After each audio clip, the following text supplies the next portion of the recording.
Hello everyone, teaching संस्था में एक बार फिर से आप सभी का स्वागत है। तो बीपीएससी तैयारी 4 को लेके जो भी मैंने क्लास स्टार्ट करवाई थी, पहले जीएस का मैंने करवाया था, तो जीएस वाला जो कंप्लीट हो गया था। अब हम हिंदी का स्टार्ट करेंगे आज से, और ये फ़िलहाल कंटिन्यू ही रहेगा। रही बात बीच में अगर मान लो किसी दिन क्लास नहीं हो पाई, अगर मुझे बिहार जाना पड़ा, तो उस बीच में मैं रिकॉर्डिंग करके आपको क्लास प्रोवाइड कर दूंगी। ठीक है, तो सबसे पहला टॉपिक मैंने लिया है हिंदी के लिए वर्णमाला।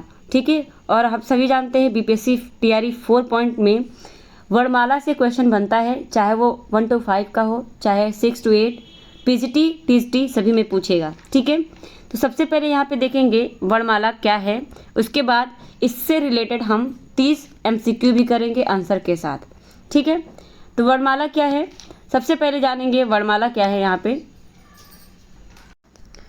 तो हिंदी वर्णमाला में आप देखेंगे, यहाँ पे सबसे पहले हिंदी वर्णमाला है क्या, जिस तरह आपका इंग्लिश में होता है उसी तरह हिंदी में होता है। हिंदी का है वर्णों का समूह वर्णमाला कहता है।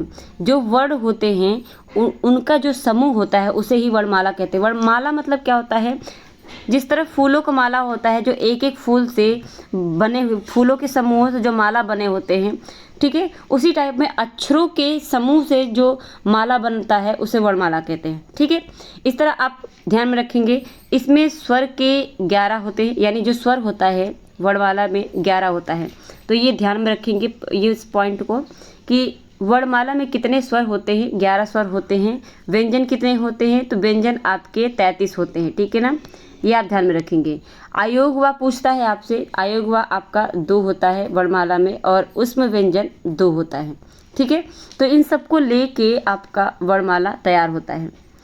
तो यहाँ पे आपका क्वेश्चन 4 बन के यहाँ पे देखने को मिलेगा। 4 सबसे पहला पूछेगा आपसे वर्णमाला में कितने स्वर होते हैं, 11 स्वर होते हैं। पूछेगा आपसे व्यंजन कितने होते हैं, 33। तीसरा क्वेश्चन पूछेगा कि उसमें व्यंजन कितने होते हैं, 2 वर्णों का समावेश रहता है उसमें व्यंजन में। ठीक है, तो उसमें व्यंजन में आपका पूछ लिया। उसके बाद आपसे आयोगवाह के बारे में पूछ सकता है।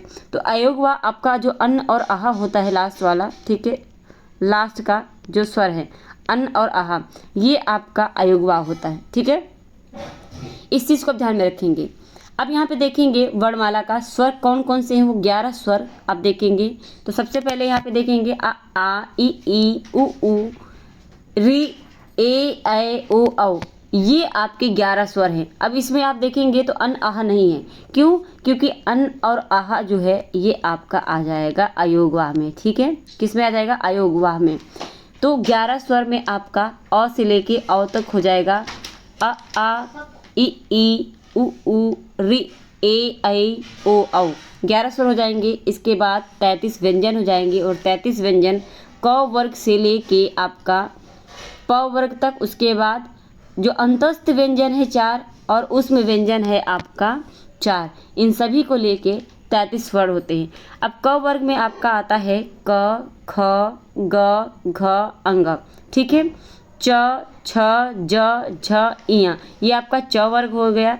ट वर्ग में आपका आता है ट ठ ड ढ अड़म, और त वर्ग में त थ द ध न, प वर्ग में प फ ब भ म, और ये जो आपका आ जाता है य से लेके य र ल व, इसे आप अंतस्थ व्यंजन भी कहते हैं। और जो आपका श श श ह है, ठीक है, इसे हम उसमें व्यंजन के नाम से भी जानते हैं, जो कि अभी ऊपर हमने देखा जब उसने कहा था कि 2 अक्षरों के यानी 2 वर्णों के समूह को कहते हैं, यानी इसे संयुक्ताक्षर व्यंजन भी कह सकते हैं आप। ठीक है, जो श है ये संयुक्ताक्षर व्यंजन भी आपका हो जाएगा। आपका संयुक्ताक्षर व्यंजन में आपका आएगा ये श। ठीक है, और आपका यहाँ पे आ जाएगा इया। ठीक है, तो इस तरह आप देखेंगे संयुक्ताक्षर व्यंजन। रही बात यहाँ पे उसमें व्यंजन की, तो ये उसमें व्यंजन हो जाएगा श श ह। तो इन सबको लेके 33 वर्ड हो जाएंगे। और यही पे एक चीज़ और मैं बता दूँ आपको, कि जो व्यंजन के जो लास्ट वाले अक्षर होते हैं, वर्ण हैं, ठीक है, उन्हें पंचमाक्षर कहते हैं। ठीक है, पंचमाक्षर यानी क वर्ग से लेके प वर्ग के जो लास्ट का जो वर्ण होता है, अन्न इया, ड़, न, म, इन्हें पंचमाक्षर के नाम से भी जाना जाता है, इसे ध्यान में रखेंगे। और जो ड़ है इसे कंठ से भी बोला जाता है, ड़, ठीक है। ह क्या है, इसे स्वर को इसे कोकिल वर्ण भी कहते हैं, ठीक है ना। काकल्य वर्ण, काकल्य वर्ण भी कहते हैं इसको, ह को, ठीक है। तो इस तरह ध्यान में रखेंगे आप। ये सारे उसमें व्यंजन हो जाएंगे, चार आपके अंतस्थ व्यंजन हो जाएंगे। बाकी आपके क से लेके प वर्ग तक आपका हो जाएगा, ठीक है। नेक्स्ट आपका आ जाएगा अयोग वा। अयोग वा मैंने बताया आपको, अन और अह दो होते हैं अयोग वा, ये क्वेश्चन बनता है, ध्यान में रखिएगा। उसमें व्यंजन में आपका आ जाता है ढ, ढ, दो उसमें व्यंजन होते हैं, ढ़, ढ, ठीक है।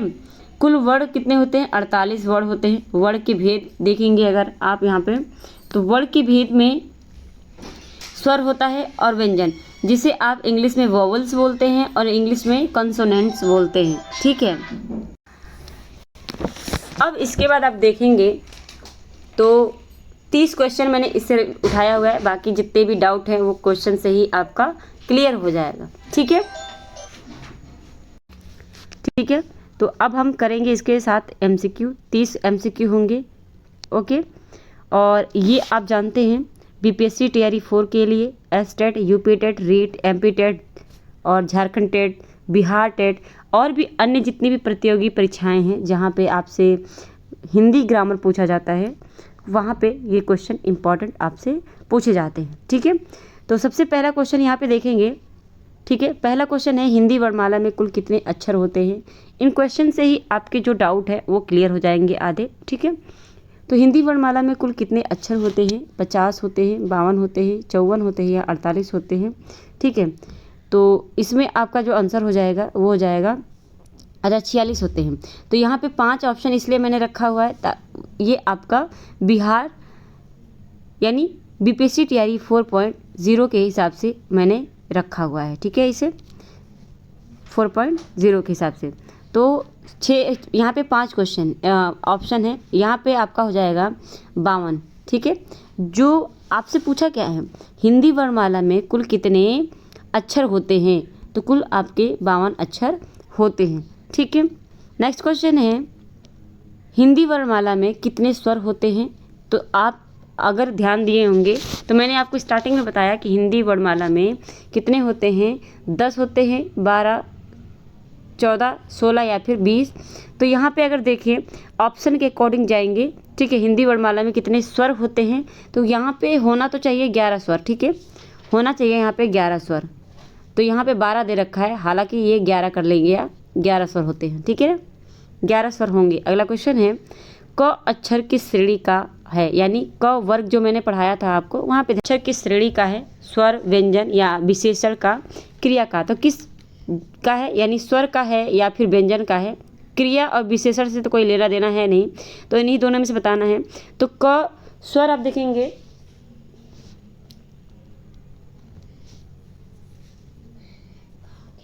जल्दी पूछो, पढ़ाने के बाद अब आना मेरे पास, ठीक है। ये एक्सट्रीमली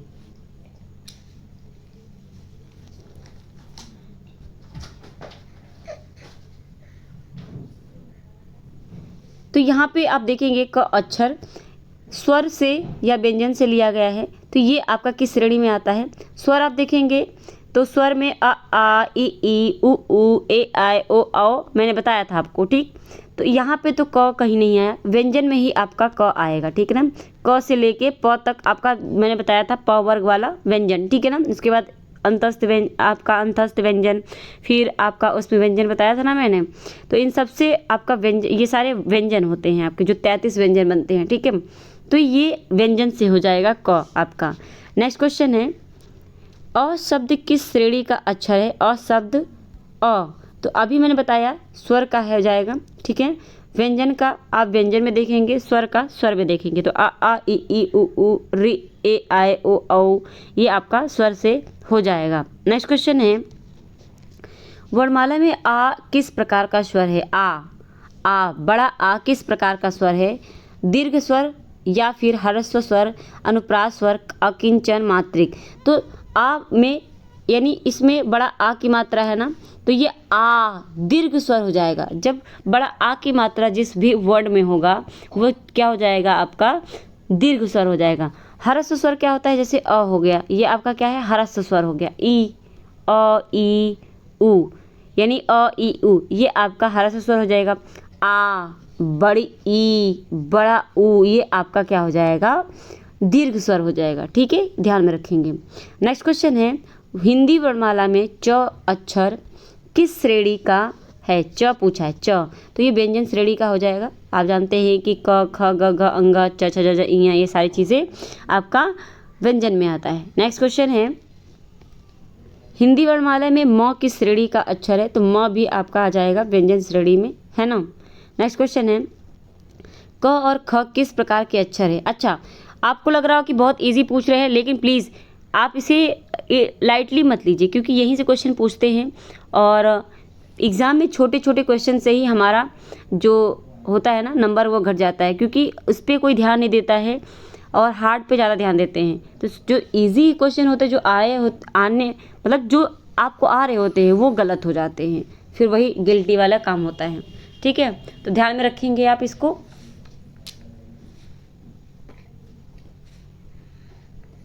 ओके, तो क और ख किस प्रकार के अक्षर है। स्वर, व्यंजन, संज्ञा, क्रिया विशेषण, तो ये व्यंजन हो जाएगा। हालांकि आंसर भी मैंने दिखा दिया और आपको इतने में पता तो चल ही गया होगा।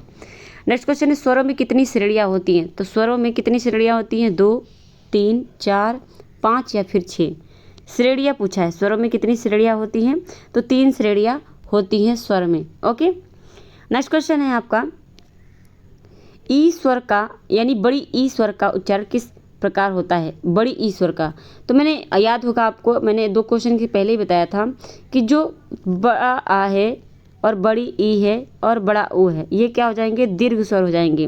तो यहाँ पे क्या हो जाएगा, दीर्घ स्वर हो जाएगा, तो दीर्घ उच्चारण हो जाएगा इसका। ठीक है, किस प्रकार का उच्चारण है, दीर्घ उच्चारण। और ह्रस्व में आपका आ जाएगा, तो ह्रस्व में आपका आ जाएगा आ, छोटी ई, सॉरी यहाँ पे छोटी ई आ जाएगा, छोटी ई और छोटा ओ। ठीक है ना, ध्यान में रखेंगे। अगला क्वेश्चन है, हिंदी वर्णमाला में न किस श्रेणी का अक्षर है। न किस श्रेणी का अक्षर है, तो हिंदी वर्णमाला में न जो है वो आपका, ये आपका हो जाएगा व्यंजन श्रेणी का। ठीक है, नेक्स्ट क्वेश्चन है, वह शब्द किस श्रेणी का अक्षर है। तो वह मैंने आपको बताया था व्यंजन का ही है, और व्यंजन में भी किस श्रेणी का है, तो व्यंजन में भी ये अंतस्थ, अच्छा यहाँ पे एक मिनट, सॉरी, अंतस्थ व्यंजन का। ठीक है ना, ध्यान में रखेंगे आप इसको। नेक्स्ट क्वेश्चन है, य का उच्चारण किस स्थान से होता है। य का, तो य का उच्चारण स्थान पूछा है। य मूर्धा का हो जाएगा आपका, जो ट हो जाता है ये मूर्धा में आ जाएगा।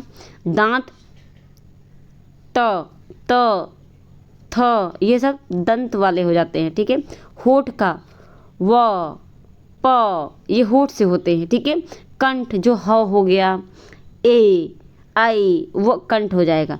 लेकिन यहाँ पे तालु से य आएगा, य, र, उच्चारण कीजिए, आपके जो जीभ है वो तालु को छू रहे होंगे। ठीक है, तो इस तरह आप उच्चारण करते हैं और आपको समझ में आ जाता है। नेक्स्ट हो जाएगा आपका होगा, हिंदी वर्णमाला में कुल कितने व्यंजन होते हैं। तो 33 व्यंजन होते हैं, और यहाँ पे 32 लिखा है, तो इसको आप यहाँ पे 33 कर लेंगे। ठीक है ना, तो हिंदी वर्णमाला में कुल 33 व्यंजन होते हैं, नॉट 32। ठीक है, अच्छा ये 35 बता रहा है, तो 35 आपका और सारे लेके जो लास्ट में आपके होते हैं ना, ढ और ड़, उस टाइप में उनको लेके बोल रहा है। ठीक है, तो इस हिसाब से आप ध्यान में रखेंगे। बाकी आप देखेंगे मेन आपका 52 ही होता है सब टोटल लेके, तो उस तरह 11 स्वर होते हैं और 33 व्यंजन होते हैं मेन आपके। ठीक है, अगला क्वेश्चन है, स किस श्रेणी का अक्षर है। श, ये स सपेरा वाला स है, तो ये आपका हो जाएगा व्यंजन का। व्यंजन में भी उष्म व्यंजन, ठीक है ना, उष्म व्यंजन श्रेणी का हो जाएगा, ध्यान में रखेंगे। अगला क्वेश्चन है, स्वरों का उच्चारण किस स्थान से किया जाता है। स्वरों का उच्चारण किस स्थान से होता है। तालु से, कंठ से, दांत, ओठ या फिर मुंह से। तो स्वरों का जो उच्चारण है वो आपका कंठ से होता है। ठीक है, किससे, कंठ से होता है। नेक्स्ट क्वेश्चन है, स जो श है, सलजम वाला श है, ये किस श्रेणी का अक्षर है। तो व्यंजन के उष्म श्रेणी का हो जाएगा, ठीक है ना। श, श, स, ह ये आपका व्यंजन के ऊष्म श्रेणी से हो जाएगा, ये ऊष्म व्यंजन से, ठीक है। अगला है हिंदी वर्णमाला में ठ शब्द की श्रेणी का है ठ, तो ठ शब्द आपका आ जाएगा व्यंजन का आ जाएगा, ठीक। ऊ और ऊ में क्या अंतर है, छोटा ऊ और ऊ में, तो छोटा ऊ आपका क्या हो जाएगा, ह्रस्व स्वर हो जाएगा, है ना, ह्रस्व स्वर हो जाएगा छोटा ऊ, और बड़ा ऊ आपका हो जाएगा दीर्घ स्वर, है ना। तो यहाँ पे देखिए कहाँ पे है ह्रस्व स्वर और ऊ दीर्घ स्वर, ऊ दीर्घ स्वर नहीं हो जाएगा, तो बी ऑप्शन आपका सही हो जाएगा। मैं एक बार क्लियर करके करती हूँ, बी स्वर आप बी वाला ऑप्शन सही हो जाएगा। ओके, नाउ नेक्स्ट, अन्न स्वर का उच्चारण किस प्रकार होता है, अन्न का उच्चारण, तो नासिका से, मुंह से, तालू से, गले से या दांतों से, दांतों से होगा नहीं, गले से होगा नहीं, तालू से होगा नहीं, मुंह से या फिर नासिका से, तो अन्न, अन्न आप करेंगे तो देखेंगे अब नासिका से होता है, तो ऑप्शन ए सही हो जाएगा यहाँ पे। नेक्स्ट क्वेश्चन देखेंगे यहाँ पे,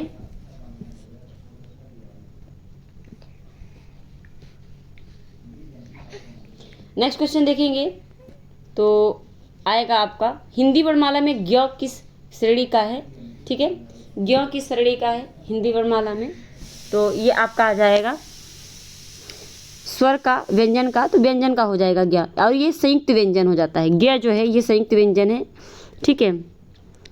छत्र ज्ञ, अच्छा यहाँ पे मैंने एक गलती की थी स्टार्टिंग में, वो मैं क्लियर कर देती हूँ एक बार, उसमें व्यंजन वाले टाइम पे, ठीक है, उसमें व्यंजन वाले में मैंने आपको संयुक्ताक्षर बता दिया था, जो कि मुझे वहाँ पे वो नहीं बोलना था, ठीक है। संयुक्ताक्षर आपका होता है छत्रज्ञ, ठीक है, संयुक्ताक्षर व्यंजन जो होते हैं वो छत्रज्ञ होते हैं, और बाकी यहाँ पे आपका ये जो है ये आपका क्या हो जाएगा, ये उसमें व्यंजन हो जाएगा, ठीक है। तो उसके लिए मुझे क्षमा कीजिएगा, ध्यान नहीं था मुझे, हालांकि मैंने अपनी गलती मानी और इसको आपको वापस मैंने बोल दिया, ठीक है। चलिए तो दोबारा यहाँ पे देखेंगे, अच्छा छत्रज्ञ में आप देखेंगे वहाँ वहीं पे मैं बताती हूँ जहाँ जिस स्लाइड पे हम लोग थे, ठीक है, उसी स्लाइड पे चलते हैं, यहाँ पे थे, ठीक है, अच्छा यहाँ पे थे ज्ञ पे, तो छत्रज्ञ, ठीक है, छत्रज्ञ ये क्या है, संयुक्ताक्षर व्यंजन है आपके, आया समझ में, तो इसे ध्यान में रखेंगे आप, ठीक है। चलिए नेक्स्ट क्वेश्चन है आपका, अच्छा यहाँ पे संयुक्ताक्षर व्यंजन हो जाएगा ज्ञ का। नेक्स्ट क्वेश्चन है ल किस प्रकार का अक्षर है, तो ल आपका व्यंजन है, और ल को आप और किस नाम से जानते हैं, ध्यान में रखेंगे, इसे ज़रा कमेंट करके बताइएगा मुझे, ल को और किस नाम से जानते हैं,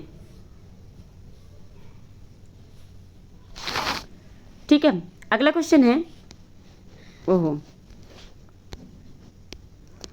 अगला क्वेश्चन है आपका वर्णमाला की, वर्णमाला में क और ग का उच्चारण स्थान किस स्थान से होता है, यानी जो क है और ग है इसका उच्चारण स्थान पूछा है, तालु है, कंठ है, दांत, होठ या मुंह, तो क, ख, ग, घ कंठ हो जाएगा, ठीक है, क वर्ग जो है वो कंठ उच्चारण स्थान है।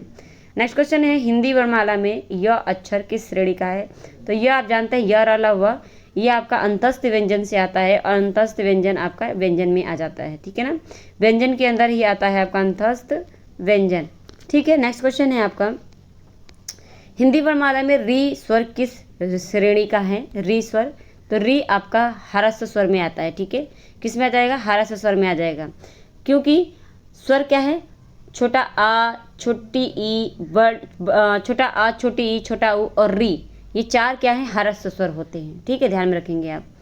अगला क्वेश्चन है, अच्छा सॉरी यहाँ पे दीर्घ स्वर है, ये वाला दीर्घ स्वर हो जाएगा यहाँ पे, ठीक है, दीर्घ स्वर। अच्छा एक चीज़ और यहाँ पे ध्यान में रखेंगे, त और थ का उच्चारण किस स्थान से किया जाता है, त और थ का, तो त आपका आ जाएगा तालु से, ठीक है ना, त आपका किससे आ जाएगा, त थ दांत से आ जाएगा, ठीक है, दंत, तो त और थ दंत हो जाएगा, ठीक है, दंत। नेक्स्ट क्वेश्चन है आपका हिंदी वर्णमाला में ट किस वर्ण श्रेणी से है, तो ट आपका आ जाएगा व्यंजन श्रेणी से, व्यंजन श्रेणी से आएगा, और ट वर्ग है, तो ट का जो उच्चारण स्थान है ये मूर्धा होता है, ठीक है ना, ट का उच्चारण स्थान क्या होता है, मूर्धा होता है, ध्यान में रखेंगे। अगला क्वेश्चन है स्वरों का समूह किसे कहा जाता है, स्वरों का समूह हम वर्णमाला को कहते हैं, जो मैंने आपको बताया था थोड़ा सा माला, फूलों के माला से कनेक्ट करके, तो स्वरों का जो समूह है, अच्छा सॉरी यहाँ पे बोल रहा है स्वरों का समूह बोल रहा है। अच्छा देखिए, जिस तरह मैं गलती करी हो सकता है आप भी कर सकते हैं, तो ध्यान में रखेंगे स्वरों का नहीं, वर्णों का नहीं, स्वरों का पूछा है। तो स्वरों का समूह आपका वर्णमाला न टिक करिएगा, ये आपका स्वरपुंज भी हो सकता है। अच्छा यहाँ पे वर्णमाला दिया है, स्वरपुंज कह देंगे, स्वरों का नहीं। यहाँ पे अगर क्वेश्चन यहाँ पे बदल दें, वर्णों का समूह, ठीक है, वर्णों का हो सकता है। ये क्वेश्चन टाइपिंग एरर हो चुका है, ठीक है, हाँ टाइपिंग एरर हुआ है, ना कि यहाँ पे स्वरों का होगा, वर्णों का होगा, ठीक है। वर्णों में आपका वर्णमाला हो जाएगा, ध्यान में रखेंगे। नेक्स्ट क्वेश्चन है आपका, हिंदी वर्णमाला में फर्स्ट शब्द फ शब्द किस श्रेणी का है? तो फ आपका व्यंजन श्रेणी का हो जाएगा, ठीक है। फॉर्म होस्ट वाला वर्ग हो जाता है, इसका जो उच्चारण स्थान है फ का, ये होठ से है, ठीक है ना, ओठ से, ध्यान में रखेंगे। लास्ट क्वेश्चन है आज का, वर्णमाला में ह का उच्चारण किस प्रकार होता है? तो ह का कंठ उच्चारण होता है, मैंने स्टार्टिंग में ही बताया था आपको, और इसे काकल्य वर्ण भी कहते हैं। तो ये 30 क्वेश्चन थे आपके वर्णमाला से, और मैंने स्टार्टिंग पहले वर्णमाला से किया, ताकि जो स्टार्टिंग है वो धीरे धीरे शुरू हो रहा है, उसके बाद ये कंटिन्यू अपने आप हार्ड होता जाएगा धीरे धीरे, ठीक है। तो आज की क्लास आपको कैसी लगी कमेंट करके ज़रूर बताइएगा, और अभी तक चैनल को आपने सब्सक्राइब नहीं किया है, चैनल को सब्सक्राइब कर लीजिए, बेल आइकन प्रेस कर लीजिए, ताकि डेली आप क्लासेस कर सके हिंदी की। और अभी आपकी और क्लासेस भी आएंगी, जिसके नाम मैं बता दूंगी आपको, कौन सा सब्जेक्ट होगा और किस टाइम पे होगा, ठीक है। तो ये जो क्लास है हिंदी वाली, ये डेली आपको 10 बजे सुबह की क्लास मिलेगी, ठीक है, 10 AM पे डेली आपको मिलेगी, ठीक है। और ध्यान रखेंगे इस बात को कि अभी तक जितने भी लोगों ने सब्सक्राइब नहीं किया, प्लीज़ सब्सक्राइब ज़रूर कर लीजिएगा। और बिहार से रिलेटेड जो भी नोटिस चाहिए, ऑफिशियल नोटिस आप तक पहुँचे, उसके लिए भी चैनल को सब्सक्राइब कर लीजिए, और अपने साथियों को शेयर करना ना भूलिए। जिस भी प्लेटफॉर्म पे आप रहते हैं, जहाँ भी जिस भी सोशल मीडिया को यूज़ करते हैं, सब पे शेयर करके अपने साथियों को जोड़ लीजिएगा, ठीक है। चलिए, तो मिलते हैं हम अपने नेक्स्ट क्लास में। आज के लिए इतना ही, धन्यवाद।